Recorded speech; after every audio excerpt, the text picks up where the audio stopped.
Tapi upami kieu mah hasil padilah berjamaah ya. Ngaruntuy jadi berantai. Maksud berantai teh kieu. Urang teh bus ka masjid. Kasampak di masjid teh aya makmum masbuk anu tos pisah ti imam. Da imam na tos aweh salam. Si makmum masbuk nuju nyampurnakeun rakaat. Rakaat terakhir. Dekule urang teh takbiratul ihram ngamakmum ka anjeunna. Allahu akbar ngamakmum we ka anjeunna. Ningang kengeng sarakaat si masbuk nu dimakmuman ku urang. Tahiyat akhir.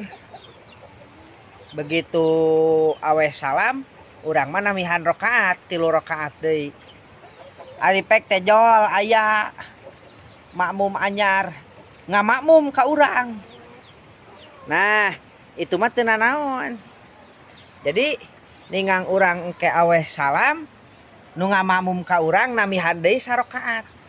Efek teh jol deui nu anyar lebet ka masjid ngamakmum ka nu itu teh terus we kitu mundur begitu Kang begitu Kang. Teu nanaon ari kitu mah hasil padilah berjamaah tah. Kanggo si makmum hasil padilah berjamaah. Berantai itu janten berantai dina berjamaahna teh. Eta mah teu nanaon benten sareng nu di awal tadi ngabring masbuk babarengan begitu imam aweh salam nu 5an ngadeg nu saurang maju atanapi nu 4an mundur eta mah ngagugurkeun padilah berjamaah.